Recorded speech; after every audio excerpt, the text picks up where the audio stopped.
पलक एक ऐसी लड़की थी जिसका गुस्सा हमेशा उसकी नाक पर रहता। हर कोई उसकी इस बात से बहुत ज्यादा परेशान था। वो जहाँ एक तरफ गुस्से वाली थी, वहीं दूसरी तरफ उसके ससुराल वाले एकदम शांत स्वभाव के थे, जो कभी भी कोई भी कितनी भी बड़ी बात क्यों ना हो जाए, वो लोग हमेशा शांत रहा करते, कभी गुस्सा नहीं करते थे।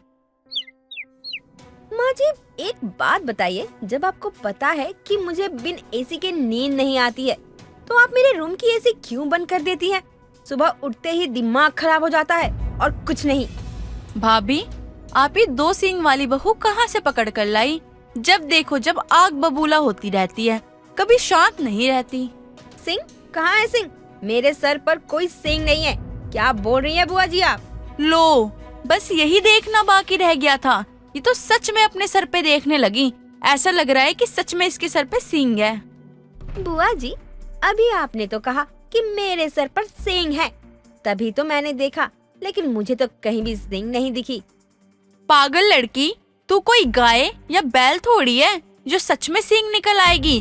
मैंने तो एक कहावत बोली है जो गांव में बोलते हैं, जो सींग तुझे निकली है वो दिखती नहीं है, वो सिर्फ एक ताना मारने के लिए इस्तेमाल किया जाता है। मतलब आप मुझे ताना मार रही हैं? हाँ, तभी मैंने तुझे 2 सींग वाली बहू बोला, क्योंकि तेरे सर पर दोनों तरफ गुस्से के सींग निकले हुए हैं। जिसे भी गुस्से से देख ले वो तो पक्का सींग मार के ही छोड़ेगी। बात सुनकर पलक बहुत बुरी तरह से चिढ़ जाती है और वो बहुत ज्यादा गुस्से में आ जाती है, और वो अपने पति को जवाब देने जा ही रही थी कि तभी उसका पति हॉल में आ जाता है और अपनी पत्नी को गुस्से में लाल देखकर कहता है, अरे ओ, गुस्से में क्या देख रही हो? हैं? ऐसे क्यों देखे जा रही हो? सबको खा जाओगी क्या? हाँ बोलो ना, खाओगी? अरे नाश्ता बनाने का टाइम है और पता नहीं ऐसे घूरे जा रही हो सबको। हाँ क्यों नहीं, आप लोगों को मैं तो हैवान ही दिखाई देती हूँ ना, इसलिए इंसान को खा जाऊंगी। नहीं नहीं नहीं नहीं, ऐसी कोई बात नहीं है, वो गलती से मुंह से निकल गया बस। आपको तो मैं अभी बताती हूँ, जरा रुक जाइए आप बस। अरे बस करो तुम दोनों, जब देखो लड़ने के बहाने ढूंढते रहते हो। बहू के कमरे का एसी किसी ने बंद कर दिया था, तो बहू उसके लिए सब पर गुस्सा कर रही है। अरे बस बस, सब पे गुस्सा करने की जरूरत नहीं है। वो ऐसी मैंने बंद की थी। वो रात में मुझे ना कुछ तबीयत सही नहीं लगी और ठंड भी लग रही थी, तो बंद कर दिया। अच्छा, तो ये हरकत तेरी है और बहू कब से हमें सुनाई जा रही है। जब तू कमरे से निकल रहा था तो एसी चला देता ना, बिना किसी बात के तमाशा हो गया सुबह सुबह। अरे माँ, पहले दिन कर रही है क्या तमाशा? अरे रोज का हो गया इसका, रोज किसी न किसी बात को, किसी न किसी चीज को लेके तमाशा करती रहती है। इसकी तो आदत हो चुकी है अब। सागर अपनी बात खत्म करके अपने कमरे में चला जाता है, लेकिन पलक के गुस्से में कोई दुहार नहीं होता, बल्कि वो वक्त के साथ और ज्यादा बढ़ जाता है। उसके ससुराल वाले उसके गुस्से से बहुत ज्यादा परेशान रहा करते। वो उसे बहुत ज्यादा समझाया करते, पर उस पर किसी भी बातों का कोई असर नहीं होता। एक दिन वो अच्छे से तैयार होकर सबके साथ पार्टी में जाती है, जिसमें पलक बहुत ज्यादा सुंदर लग रही थी। तभी एक मासूम सा बच्चा भागते हुए पलक से टकरा जाता है, जिसके हाथ में एक जूस का ग्लास था, जो पलक की साड़ी पर गिर जाता है। तभी पलक का चेहरा एक बार फिर से गुस्से में लाल हो जाता है। अबे ओ अंधे की औलाद, तुझे दिखाई नहीं देता क्या? मेरी पूरी की पूरी साड़ी खराब कर दी, देखकर नहीं चल सकता अंधा कहीं का। अरे गंदी मुंह वाली आंटी, कान छोड़ दे, दर्द हो रहा है। अरे मैं अपनी मम्मी को बोल दूंगा। अरे मम्मी कहाँ चली गई? अरे बेटे को मार देगी, ये कहाँ हो आप? पलक, ये क्या कर रही हो? छोड़ दो इसे। अरे अरे छोड़ो इसे, अरे दर्द हो रहा है इसे। बच्चा है यार, छोड़ दो यार। सागर सही कह रहा है, बहू छोटा सा बच्चा है वो, अगर उसकी माँ आ गई तो फिर बिना बात के तमाशा हो जाएगा। नहीं माँ जी, बिल्कुल भी नहीं। इसने मेरी पूरी साड़ी खराब कर दी। आपको पता है ये साड़ी कितनी महंगी आती है? अरे बहू, मैं तुझे दूसरी साड़ी ला दूंगी, वो भी इससे महंगी, पक्का। अब जाने दे, तमाशा मत कर, सब हमारी तरफ घूर रहे हैं। अरे गंदे मुंह वाली आंटी, आने दो मेरी मम्मी को, तब आपको बताता हूँ आपने मेरे कान कैसे खींचे। बच्चा बहुत ही ज्यादा बुरी तरह से रोने लगता है, और तभी उसकी माँ वहाँ आती है और देखती है कि पलक ने उसके बच्चे का कान बेरहमी से पकड़ा हुआ था, और वो पलक को जोरदार धक्का देती है। तभी वो मुंह के बल जमीन पर गिर जाती है। तूने मुझे धक्का मारा? तेरी इतनी हिम्मत? तेरी हिम्मत कैसे हुई मेरे बच्चे के कान खींचने की? ये सोच, मैंने सिर्फ तुझे धक्का मारा है, तुझ पर हाथ नहीं उठाया। इतने छोटे बच्चे के कान खींचते हुए तुझे शर्म नहीं आई? अच्छा, मैंने कान खींचे तेरे बच्चे के तो मुझे शर्म आनी चाहिए। और तेरे बच्चे ने इतनी महंगी साड़ी खराब कर दी, उसका क्या? तू देगी पैसे? एक साड़ी के लिए तूने मेरे बच्चे को तकलीफ दी। ये ले अपने साड़ी के पैसे, ले लियो अपने लिए नई साड़ी, पत्थर दिल औरत कहीं की। कीर्ति पलक के गुस्से का मुंह तोड़ जवाब देकर चली जाती है और पलक को ये देखकर और ज्यादा गुस्सा आता है।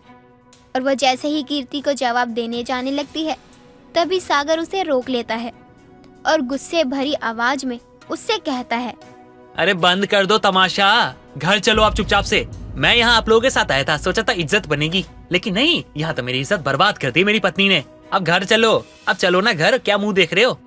अब सागर सबके साथ घर आ जाता है और पलक से कोई बात नहीं करता। तभी ये सब देखकर कल्पना पलक को ताना कसती है।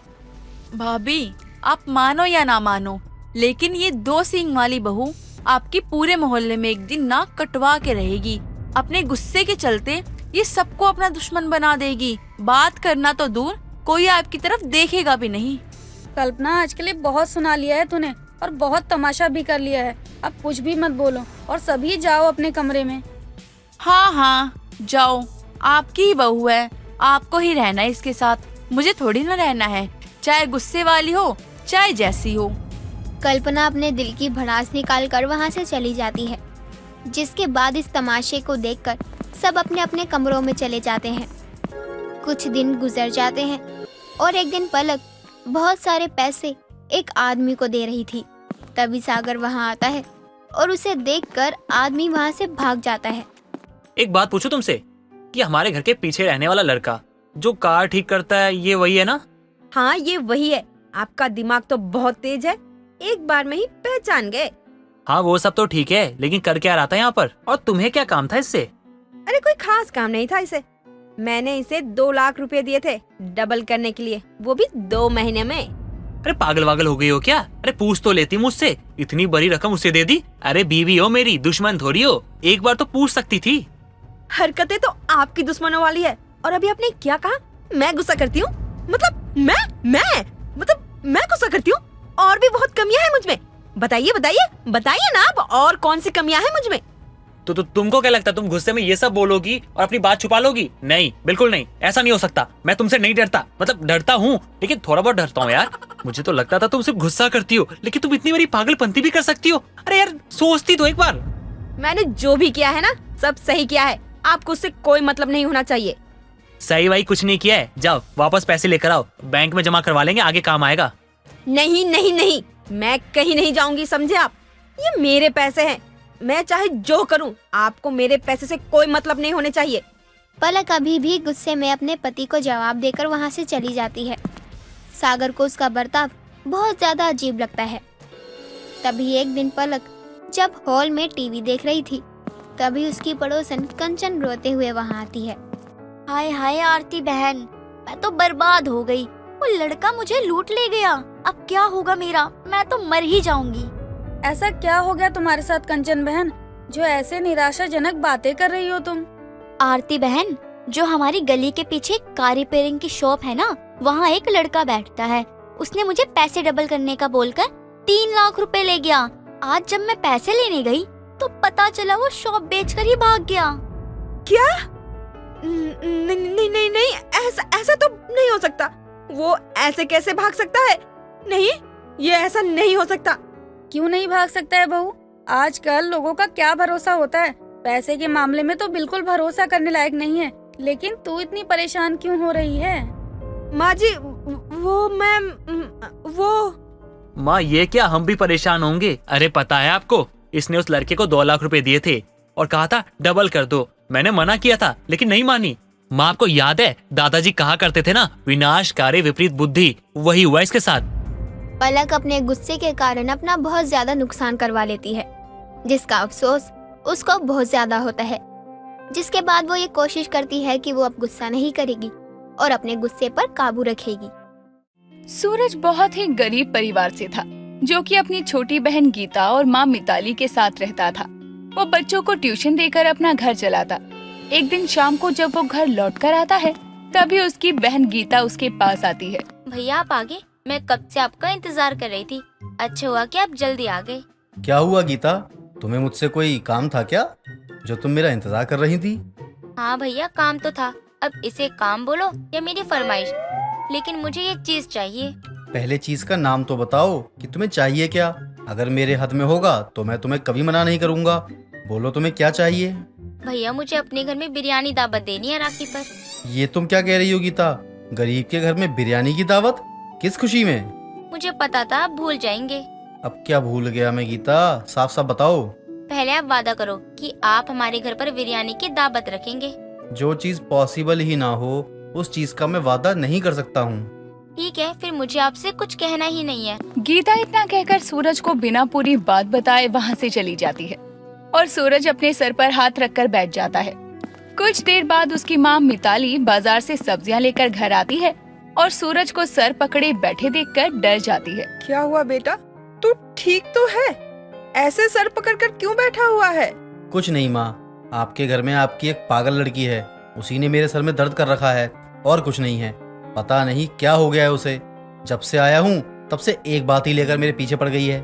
अच्छा, अब क्या डिमांड है उस महारानी की? अब क्या बताऊँ मैं माँ आपको।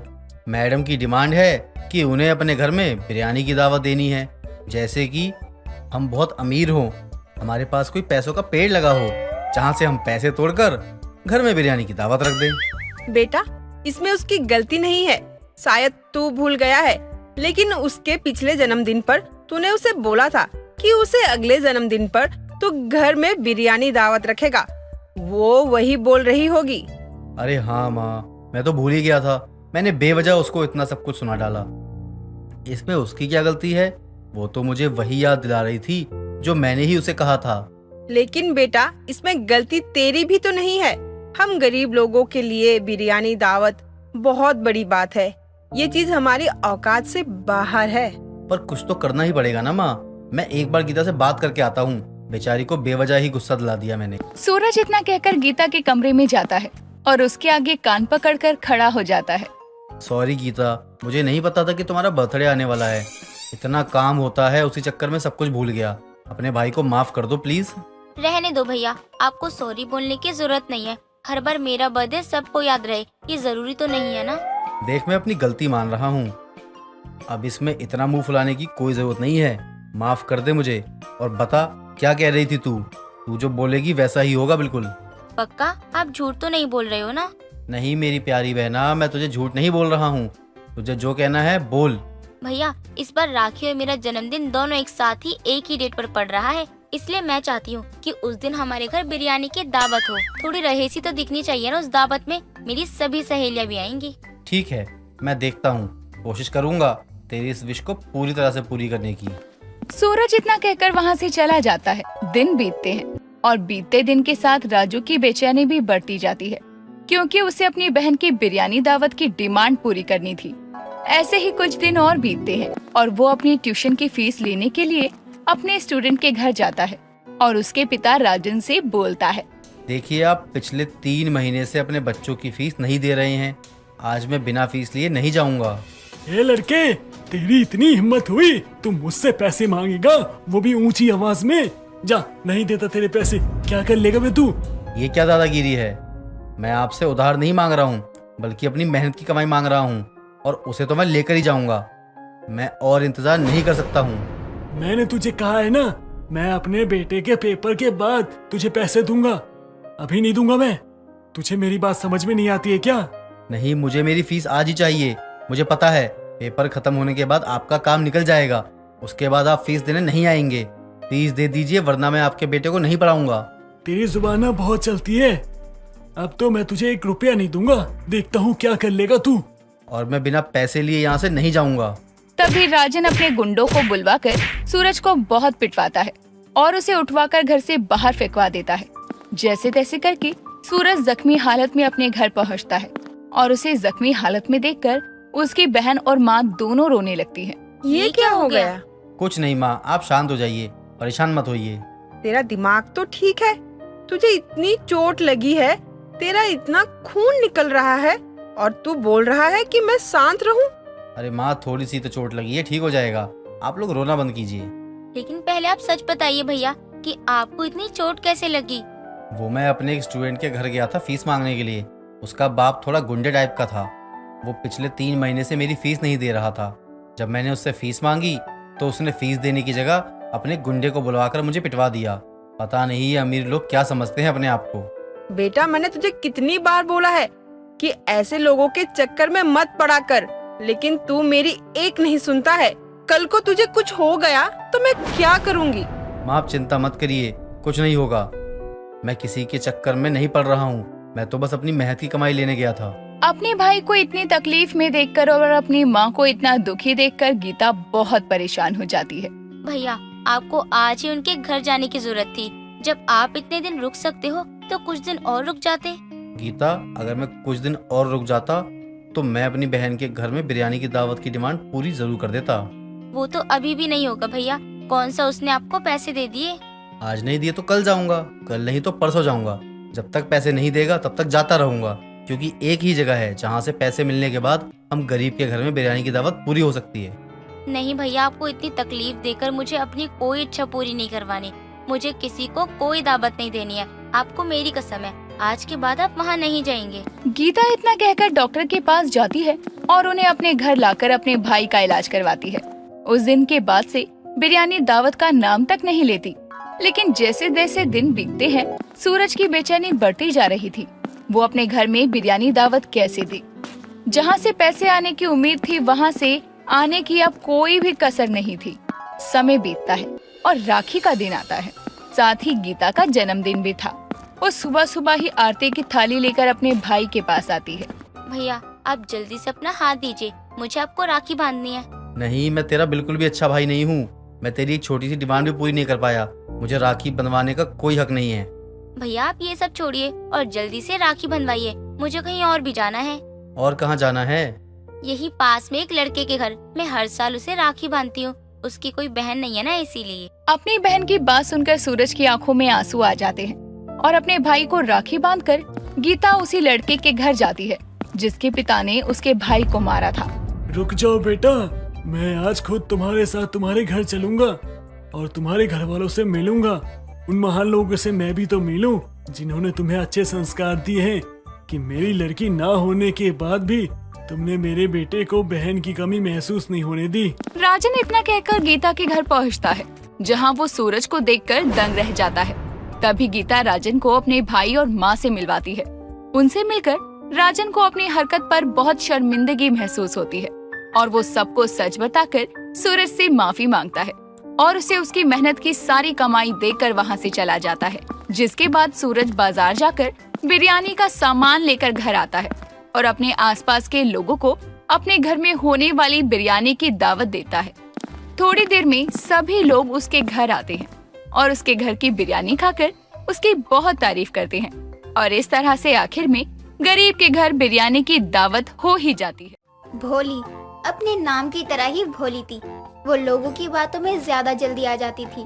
भोली अपनी सौतेली माँ सरला और अपने पिता विनायक के साथ रहती थी। भोली महादेव की बहुत बड़ी भक्त थी। ऐसे ही एक सोमवार भोली नहा धोकर अच्छे से तैयार होकर मंदिर जाने के लिए निकल ही रही होती है कि तभी सरला उसको पीछे से आवाज लगाते हुए बोलती है, ओ भोला की भोली, कहाँ चली? घर का काम क्या तेरा बाप करेगा? माँ, आपको तो पता है ना, आज सोमवार है और आज के दिन मैं शिवलिंग पर दूध चढ़ाने वाली हूँ।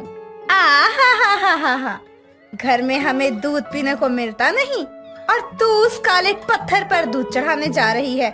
चल ला इधर लोटा और घर का सारा काम कर, समझी? सरला इतना बोलकर वहाँ से लोटा लेकर चली जाती है। ये सब देखकर भोली की आंखों में आंसू आ जाते हैं, लेकिन वो अपनी माँ को बिना कुछ बोले चुपचाप जाकर घर का काम खत्म करती है। फिर शिव जी को दूध चढ़ाने चली जाती है। ऐसे ही दिन गुजरता है और सरला भोली को परेशान करती रहती है। ऐसे ही रक्षाबंधन आता है और भोली बहुत दुखी होती है। तभी उसके पिता विनायक आते हैं। क्या हुआ भोली, तू इतनी उदास क्यों है? माँ ने आज फिर तुझे कुछ कहा क्या? पिताजी, माँ तो हर रोज कुछ ना कुछ कहती ही रहती है। माँ की बातें सुनने की तो आदत हो गई है। अच्छा, फिर क्या बात हो गई जो मेरी बोली इतना उदास हो गई है? कल रक्षाबंधन है और मेरा कोई भाई नहीं है। अरे बेटा, जब तू आज तक भोले को ही भाई मानती आई है तो कल भी उन्हें ही राखी बांध दियो ना। वो हमेशा तेरी रक्षा करेंगे। हाँ पिताजी। चल ये सब छोड़, देख मैं तेरे लिए नए कपड़े और राखी लेकर आया हूँ। कल तू नए कपड़े पहनकर अपने भोले को राखी बांधने जाइयो। नए कपड़े और राखी देखकर भोली बहुत खुश होती है। विनायक और भोली बात कर ही रहे होते हैं कि तभी सरला आ जाती है और भोली के हाथ में सामान देखकर बोलती है, भला अपनी बेटी राखी के लिए नए कपड़े का क्या करेगी? भाई तो है नहीं इसका। हाँ, इसका भाई है ना। कौन? वो काला पत्थर जिस पर दुनिया भर का दूध बर्बाद करती है ये। इसे आज तक मिला ही क्या है? अरे क्या किया है इसके भोले ने? माँ, आज महादेव मेरे लिए कुछ नहीं कर रहे, लेकिन एक दिन मेरे लिए बहुत कुछ करेंगे। वो मेरे भाई हैं, वो ही मेरी रक्षा करेंगे। अरे हाँ हाँ, मैं भी देख लूंगी कि क्या किया है तेरे भोले ने। सरला इतना बोलकर वहाँ से चली जाती है और भोली भी अपने कमरे में जाकर सोने चली जाती है। अगले दिन सुबह उठकर अच्छे से तैयार होकर और राखी लेकर भोलेनाथ के मंदिर जाकर उनको राखी बांधती है और वहीं बैठकर शिवलिंग से बातें करती है। ऐसे ही वक्त गुजरता जाता है और सरला भोली की शादी शंकर नाम के लड़के से करवा देती है। भोली के ससुराल में उसकी सास सीता और पति शंकर रहते थे। शादी के अगले दिन हमेशा की तरह भोली तैयार होकर मंदिर जा रही थी कि तभी सीता बोलती है, बहू, इतनी सुबह सुबह कहाँ जा रही है? वो माँ जी, मैं मंदिर जा रही हूँ। मैं हर रोज मंदिर जाती हूँ दूध चढ़ाने के लिए। नहीं नहीं, कोई जरूरत नहीं है मंदिर जाने की। जो पूजा करनी है घर में ही कर, बाहर कहीं भी जाने की कोई जरूरत नहीं है। पर माँ जी, तुझे समझ नहीं आ रहा है? मैंने अगर मना कर दिया है तो नहीं जाएगी बस, और अगर बहस करेगी तो खाल उतार दूंगी तेरी। सीता इतना बोलकर वहाँ से चली जाती है और भोली भी कुछ नहीं बोलती है और घर का काम करने लग जाती है। ऐसे ही समय गुजरता है और धीरे धीरे करके भोली पर सरला अत्याचार करने लगती है। कभी उसको गर्म चिमटे से जला देती तो कभी उसे डंडे से बहुत मारती। ऐसे ही एक दिन भोली का पति शंकर नशे की हालत में आता है और उसको देखकर भोली कहती है, जी आपने शराब पी है? शराब पीना बुरी बात है। तू मेरी पत्नी है और मेरी पत्नी बन कर रहा है। मेरी माँ बनने की कोई जरूरत नहीं है, समझी? जा यहाँ से और मेरे लिए खाना लेकर आ। परवर क्या कर रही है? रुक, तुझे बताता हूँ। शंकर गुस्से में भोली को बहुत बुरे तरीके से मारने लगता है, जिससे भोली के पूरे शरीर पर निशान बन जाते हैं। भोली की आवाज सुनकर सीता भी उसको बचाने नहीं आती। ऐसे ही दिन गुजरते हैं। शंकर और सीता दोनों हमेशा भोली को मारते पीटते रहते थे। ऐसे ही एक सोमवार भोली बिना किसी को बताए मंदिर चली जाती है। वहाँ भोली की पड़ोसन विमला भोली को देख लेती है और उसके पास आती है। अरे, तू तो सीता की बहू है ना? जी मैं उनकी ही बहू हूँ, लेकिन आप कौन है? मैंने आपको पहचाना नहीं। मैं सीता की पड़ोसन हूँ। तू कभी बाहर नहीं आई है ना, इसलिए तू मुझे जानती नहीं है। अच्छा, पूजा हो गई तेरी? तो चल हम साथ में घर चलते हैं। नहीं, मैं अरे चल ना, तू डर क्यों रही है? विमला जैसे ही भोली का हाथ पकड़ती है और भोली हाथ छुड़वा देती है, अपने हाथ सहलाने लगती है। विमला की नजर उसके हाथ के निशानों पर जाती है। हे महादेव, इतने निशान? तुझे तेरे ससुराल वाले मारते हैं क्या? अगर ऐसा करते हैं तो मुझे बता, मैं सजा दिलवाने में तेरी मदद करूंगी।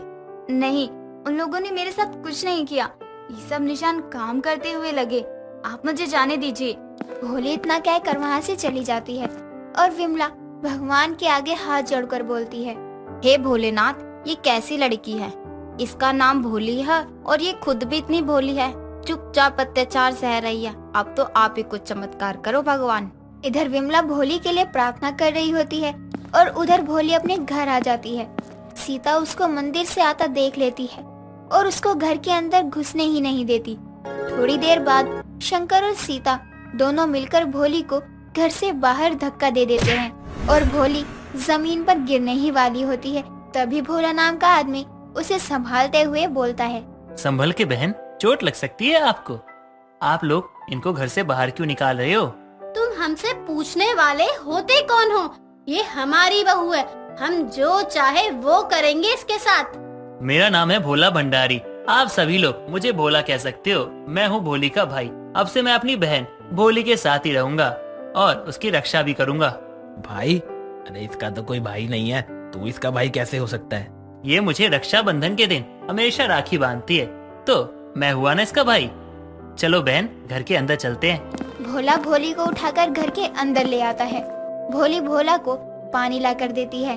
जब भोला पानी पी रहा होता है, भोली को भोला में महादेव की छवि दिखाई देती है और भोला को प्रणाम करती है। अब भोला भोली के घर में रहता है और उसकी रक्षा करता है।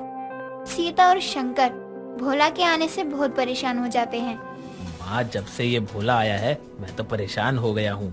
हाँ, देख रहा है ना भोली को कैसे आजकल भोला की सेवा में लगी रहती है। तो कोई हम कुछ बोल दे तो कोई काम नहीं करती।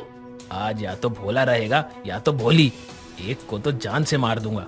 शंकर गुस्से में जैसे ही मारने जाता है, तभी उसका पैर फिसल जाता है और दीवार में टकराने की वजह से उसका सिर फट जाता है। सीता और भोली उसको हॉस्पिटल ले जाते हैं, जहाँ पता चलता है कि वो अब नहीं बच पाएगा। तभी भोली भोला के पास जाती है। हे प्रभु, आप मेरे पति की जान बचा लीजिए। अगर वो मर जाएंगे तो मैं बिल्कुल अकेली बढ़ जाऊंगी। उनके अलावा मेरा इस दुनिया में कोई भी नहीं है। लेकिन बहन, तुम्हारे पति ने जो कुछ भी तुम्हारे साथ किया, जितने भी पाप किए, उसकी सजा यही थी और अब उसकी आत्मा को उसके शरीर को छोड़ के जाना ही होगा। ये नियम हर मनुष्य के लिए लागू होता है और मनुष्य चाहे तो अपने सत्कर्मों से अपने पाप को कम कर सकता है। लेकिन तुम्हारे पति ने ऐसा नहीं किया। वो दिन प्रतिदिन पाप करता गया, स्त्री का अपमान किया, जिसके बाद उसके साथ ये होना तो अनिवार्य था। आप उनको माफ कर दीजिए। आप चमत्कार से उन्हें सही कर दीजिए ताकि वो अच्छे इंसान बन जाए। बचपन में माँ नहीं रही और अब पिता। कुछ भी करके आप उनकी जान बचा लीजिए। भोली अपनी पति के जान की भीख मांग रही होती है और तभी सीता उन दोनों को चुपके से आपस में बात करते देख लेती है। जैसे ही उसकी नजर भोला पर जाती है, उसको भी भोला में महादेव की छवि दिखाई देती है और हाथ जोड़कर माफी मांगते हुए बोलती है, ये क्या किया हमने? जिसको दुश्मन मानते रहे वो तो महादेव है। मुझसे बहुत बड़ी गलती हो गई। हमने भोली पर इतना अत्याचार किया और आज वो उसको ही ठीक करने की भीख मांग रही है। आज के बाद मैं भोली पर कोई अत्याचार नहीं करूंगी और उसको बेटी की तरह रखूंगी। भोलेनाथ भोले की भक्ति से बहुत खुश थे, इसलिए वो उसकी इच्छा को पूरी करते हैं और अब सब कुछ ठीक करके अपने लोग चले जाते हैं और इस तरह से भोलेनाथ ने भोली की रक्षा की।